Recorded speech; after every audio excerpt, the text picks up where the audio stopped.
The phone buzzed at midnight. I was eating cereal in my pajamas when I saw Mom's name flash on the screen. But she didn't want to talk to me. She just left words on my voicemail. Cold words. Simple words. Don't come back. You're not our family anymore. That was it. Nothing else. No sorry. No goodbye. Just those words hanging in the air like smoke. I sat there with my spoon halfway to my mouth, and I started laughing. Not happy laughing. The kind of laugh that comes when something is so crazy your brain doesn't know what else to do. They thought saying those words would make me disappear.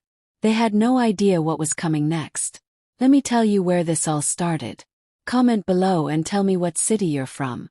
My name is Jessica and I'm 29 years old. For 6 whole years, I believed my family's restaurant business needed me. That keeping their dream alive meant I was a good daughter. That belief trapped me like a spider web traps flies. My parents, Robert and Linda, always acted like they were so smart about money and business. They wore fancy clothes and told everyone they built something special. But the truth was different. They treated the restaurant like it was a toy. And they treated me like I was the battery that made the toy work. Nobody saw me. They only saw what I could do for them. I was 23 years old when everything started going wrong. Machine broke. A bill didn't get paid. Someone who sold us food said they would stop unless we paid them right away. I used money from my own bank account to fix it. I thought it was just one time. But then it happened again next month. And again. And again after that. Soon I wasn't just fixing small problems. I was paying for everything. The electricity. The workers. The food supplies. The broken ovens. Everything that kept the doors open came from my money. Dad called it helping out the family. Mom called it being part of something important. But neither of them called it what it really was. They were using me like a piggy bank they could break whenever they wanted. My little sister Claire never had to worry about any of this stuff. She smiled for pictures in front of the restaurant. She posted pretty photos online. She talked to customers and made them laugh. Mom and Dad loved her so much. And she loved all the attention she got. Sometimes Claire would walk past my tiny office in the back of the restaurant and see me buried in papers and bills. She'd wrinkle her nose and say, "Don't you get tired of looking at boring numbers all day?" She said it like I was doing something easy. Like counting pennies at a lemonade stand. Not like I was stopping the whole restaurant from dying. But I stayed anyway. I stayed when we owed more money than we made. I stayed when their spending made 0 cents. I stayed when Robert would wave his hand at me and say, "You're good with details, honey. Just handle it." And I did handle it. I even put my name on the restaurant license because Dad's credit was so bad he couldn't do it himself. I told myself it wouldn't be forever. That eventually they would see me. Really see me. Not just what I could give them. But it never happened. Then something changed last spring.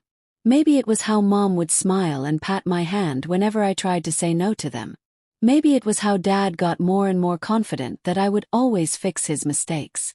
Or maybe it was the moment I realized that when they talked about the future of our restaurant, they never said my name. Not once. The restaurant that I paid for, that I kept alive, that I put my name on somehow had no room for me in their plans. And that's when I understood the truth. I wasn't their daughter in that building. I was just a tool. Something useful. And when they talked about our family legacy, I wasn't part of the family they meant. Things started feeling weird on a Thursday morning. I came in early like always, and I saw Claire's tablet sitting on a table. She'd gone outside to take a phone call. The screen was still on. I wasn't trying to snoop. But then I saw my name in big letters at the top of some notes. Jessica, transition plan. I touched the screen. What I saw made my stomach feel sick. There were meetings scheduled that nobody told me about. Plans to give Claire control of things I'd been running. A whole list of jobs and responsibilities. And my name wasn't on any of them. There was a note that said, "Reevaluate current structure," in bold letters. They didn't say my name, but I knew they meant me. That's when Mom's voicemail started making sense. "You're not family." She didn't just say it to be mean. She'd been planning this. They all had. I drove home that night with my hands shaking on the steering wheel. Not because I was scared. Because everything suddenly made sense. I started thinking about the last few months. How Mom and Dad would stop talking when I walked into a room. How Claire kept bragging about big changes coming soon. How Robert told me I should step back from some duties to relax more. They weren't trying to help me relax. They were pushing me out. Slowly, quietly, like erasing a pencil mark. The next morning made it even more clear. I got to the restaurant before it opened. But Robert was already there. He had his suit jacket off and his sleeves rolled up, pretending to look busy with papers. He barely looked at me when he spoke. "We have someone interested in buying the building next door," he said. "Really big opportunity. We just need everyone on the same page." Everyone. Not including me. When I asked questions about money, about contracts, about what this meant, he laughed. Not a real laugh. The kind adults use when they think you're being silly. Then Linda came in. She touched her hair and smiled too big. "Don't worry about the complicated stuff, sweetie. Just focus on what you're good at." What I was good at. That meant keep working, keep paying, keep fixing. But don't ask questions. Then I saw a folder on the counter. It wasn't labeled with a department name. It was labeled Asset Documents. I saw words like property deed, equipment loans, and personal guarantor. My name was on that last one. Personal guarantor. That meant if things went wrong, I would be the one who had to pay for everything. My heart started beating fast. Robert saw me looking and grabbed the folder quick. The way someone grabs something they don't want you to see. That told me everything. In my car that evening, I held the steering wheel so tight my hands hurt. And for the first time ever, I said the truth out loud to myself. "They don't love you, Jessica. They just use you." The words didn't make me cry. They made everything clear. Like putting on glasses when you didn't know you needed them. By the time I got back to my apartment, I knew what I had to do. I didn't sleep at all that night. Not because I was scared. Because I finally understood everything. When the sun came up, I opened the metal box I kept in my closet. Inside were papers my friend Marcus had helped me make 2 years ago. Back then, making these papers felt silly. Felt like I was being dramatic. Now they felt exactly right. At 8 o'clock in the morning, I called Marcus. He's a lawyer. Good one. He didn't sound surprised at all. "I figured this day would eventually come," he said in a calm voice. "Tell me what happened." I told him everything. The voicemail. The folder with my name on it. The secret meetings. The plan to move forward without me while still using my credit, my money, my name for everything. Marcus let out a long breath. "Then you need to take back what belongs to you. Today." We met at his office downtown. It was a simple place with big windows that looked out at the city. He slid papers across the desk toward me, one by one. Removal from the family trust. Withdrawal of access to financial accounts under your name. Termination of your role as guarantor on the business license. Each paper was small by itself. But together, they removed every single thing holding the restaurant up. I read each one carefully. My heart was beating steady and calm. 5 years ago, doing this would have made me feel sick with guilt. Today I felt light. Like I'd been holding my breath underwater for years and finally came up for air. The first paper I signed removed me from the trust. They'd only added me to make themselves look better to banks. Without me, the whole thing fell apart. It went back to what it really was. A mess pretending to be a success. Next, Marcus started the process to freeze the business bank accounts that had my name on them. These weren't their personal accounts. These were credit lines that the bank gave them only because of me. Because my credit was good and theirs was terrible. If they wanted to be independent from me, I was giving them exactly what they asked for. Marcus watched me sign everything. His face stayed calm but serious. "Once these go through, they can't use your name anymore. Not to borrow money. Not to make deals. Not to guarantee anything." "Good," I said. "That's exactly what I want." Before I left, Marcus handed me one more stack of papers. "This is the project they've been working on," he said. Buying the building next door and expanding. The whole deal only works because of your legal position. Without you, it dies. I looked at the papers for a long time. I thought I would feel sad. But I didn't. I just felt the truth. They were ready to build their dream on top of me while locking me out of the building. As I walked out onto the street, the air smelled fresh and cold. For the first time in 6 years, I wasn't the one holding everything together. And for the first time ever, I didn't feel bad about letting it all fall down. I showed up at the spring celebration dinner knowing exactly what was about to happen, even though nobody else knew yet. The restaurant looked beautiful from outside. White lights hung everywhere. A band was setting up near the garden. People in nice clothes walked around holding glasses and laughing. This was the kind of night my parents lived for. Looking successful, getting compliments, pretending everything was perfect. But underneath all the pretty lights, cracks were already showing. Workers stood in small groups whispering to each other. The people delivering food had stopped unloading their truck. They stood with their arms crossed, arguing with Claire near the back door. Her face was red. She kept waving her hands around like being angry would fix things. I watched from far away as she pulled out her phone and checked it over and over, like maybe a miracle would appear. It wouldn't. Inside the main dining room, things felt even stranger. Guests held empty glasses. They were asking each other why nobody was serving food yet. A yellow paper was taped to the bar. I could read it from across the room. License under review. Service suspended. The room smelled like flowers and worry. For a moment I just stood there and watched. 6 years of my work. 6 years of my money. 6 years of covering up their mistakes. All of it falling apart because I finally stepped back. A voice I knew well cut through the noise. Jessica. I turned around. Linda stood a few feet away. Her smile looked fake. Her makeup couldn't hide how tired and scared she looked. Sweetie, she said quietly. What are you doing here? I thought you weren't coming tonight.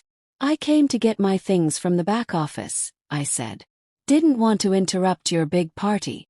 Her face changed. First fear. Then anger. Then she tried to smile again. Well, we're having some small problems, but we'll fix them. She touched her necklace the way she always did when she was lying. Once your father figures out the food service issue, everything will be fine. Is that what he said? Yes. That everything's fine. She didn't answer. Before she could, we both heard yelling. 2 men who supplied our food had cornered Robert near the stairs. Their voices were loud and angry. Nothing got approved. Our delivery was stopped this afternoon. You didn't tell us the license guarantor pulled out. Robert's face got darker and redder with every word they said. This isn't real, he snapped back. It's just a mistake with paperwork. We're fixing it. Then one of the men pointed at me. She's the one we worked with. If anyone knows what's happening, she does. Everything got quiet. All the talking stopped. My parents' eyes snapped to look at me. Robert walked toward me fast. His jaw was tight. His voice came out low and mean. Jessica, we need to talk. Right now. He pulled me into the storage room in the back. Away from the guests. Into the cold, dark space filled with boxes and metal shelves. The door closed behind us with a loud bang. What did you do? He demanded. I stopped doing things, I said calmly. That seems to be the problem. You froze the bank accounts, he said, almost spitting the words. We can't pay anyone. We can't pay the workers. Are you crazy? You're the one who needed my name and credit to run all of this, I replied, keeping my voice steady. If you wanted to be independent, now you are. Linda rushed in behind him. Her hands were shaking. We got letters about the trust, about the license, about the credit lines. You should have talked to us first, honey. I almost laughed at how backward that was. When were you going to talk to me? Before you finalized the expansion deal? Or after? Their eyes got wide. Not because they felt guilty. 'Cause they got caught. I pulled out the papers Marcus gave me from my bag. This, I said, holding them up, is the building deal you were planning. The one that only worked because of my legal role. The one that dies without me. Robert's voice dropped to an angry whisper. You're destroying everything. Do you understand what you're doing to us? The door opened again. Claire came in breathing hard. Dad, the bank just called, she said fast. They said the deal can't happen. Something about missing authorization.